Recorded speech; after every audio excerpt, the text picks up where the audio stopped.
In this video, I'm going to show you what I like to work on first to get my horse really good at bridling. As I mentioned in the previous video, when I demonstrated the bridling, it's important that the horse understands how to give to the halter and to my hands, but that also the bridling experience is enjoyable. And right now this is going to be good for this video because Annie's usually quite good at this, but she's a little bit distracted because we just brought a horse in for training today that is actually hollering quite a bit. So the first thing in getting a horse to be really good at bridling is having them understand and give to your hands and to the halter so that you can place their head anywhere and that they will keep it there. So it's two parts. Is one, teaching my horse to drop her head, and you can see there's a little bit of resistance there, but then once she drops it, that she's comfortable holding it there as well. So that's two parts. One is I ask her to drop her head, and then I release immediately. Even if she were to bounce her head back up again, that would be okay at first. I want her to understand how to drop her head. When she's comfortable with her head down there, then I can ask her to keep it there, not by holding it, but eventually my arm will be here in bridling, so when she comes up and hits it, she'll know to give to it and just put her head back down, and that won't be disturbing to her. So I won't be holding her head down, but that will be comfortable for her, and she'll be able to be calm with that once she fully understands to drop her head and be comfortable with it there. So one of the ways I ask my horse to drop her head is with my hand. Another one is with the halter. So the same response I'm looking for here is for her to give. That took just a moment, but I didn't pull harder. I just find a right amount of pressure that I think my horse will in a moment or two choose to give to. And if your horse doesn't understand this at all and you feel like you're having to pull quite a bit, the more you pull, the more they're going to brace. So I don't think pulling harder would cause your horse to learn to give. What I might do is just do a little bit of bumping instead of pulling harder, because you can try that with your friend. You both take one end of the lead rope and just start to tug a little bit more and more, and you find that the other person will just naturally slowly brace, and your horse will do the same. And since they are stronger than us, this really isn't about muscling them into this. So you'll practice with that, and you might just need to wait a little bit. Just put a little bit of pressure and then ask your horse to give to that, and it might take you a few minutes before they decide to turn loose.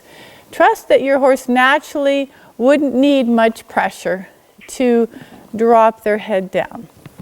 So that's one way with my hand. As you can see, she's pretty good. And then the other way is with the halter. Right here, and you can have any kind of halter. Where the lead rope is attached is a good place to ask your horse to drop their head. So that allows me to bring the head down to a place that's comfortable for me to bridle. The other thing that I want them to understand in the halter, and I'm going to bring her around to face you, is that she can look right and left easily. And I'm right here where the lead rope, so the pressure she's feeling is a little bit on the off side, but I'd also like to be able to bring her head around this way, because as I'm preparing for her to halter, that might be where I need to put my hand. So I want to make sure again that my horse is willing to bend her neck, bring her head towards me without moving her feet. So I'm going to do that on both sides.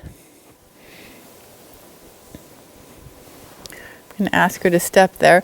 And I want to check that out. Even if my horse is good one day, if I'm still working on getting the haltering to be better, I'm going to check that out every day, and I'm going to make sure that is as good as it can be, because you see here I'm asking and she's paying attention up there, so she's bracing against me. So I'm just going to wait. This is a good example of waiting. Her head's a little bit high,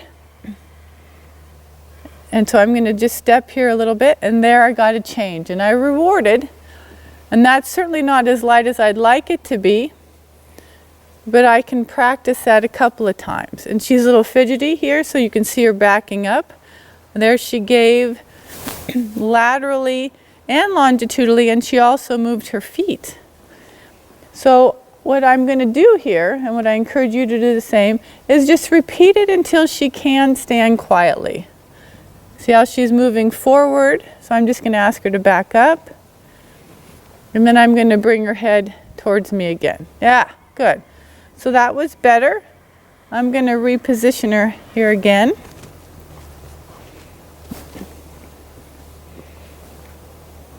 Good.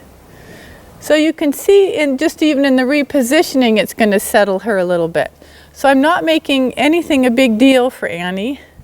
She's just showing me where she is right now and her understanding and with the environment. And I'm just working with her in a way that she can understand what I'm asking and that she can get a reward and that I can keep her calm. And again, however long this takes, it doesn't matter. I'm just enjoying the process of working with her until she can feel of me and respond. So this will develop some more connection. Here you can see her head is really high, so she's really paying attention to what's going on out there. So this is a good opportunity for me to ask her to drop her head. And you can see right now that she's more focused on what's out there than me. So I'm going to wait here, and there's a try. And I got the try, but then her head came right back up again. So this is a really good example. And I'm going to ask her to drop her head again. Here I'm using the halter and my hand. And I've just got just the right amount that I know she can feel the pressure. And you could say that I'm asking from my core. This isn't physically difficult for me. I could stand here a while, and I'm going to reward for the slightest try when she gives it. So as you could see, as soon as she dropped her head, she immediately got a reward. And that's what's important.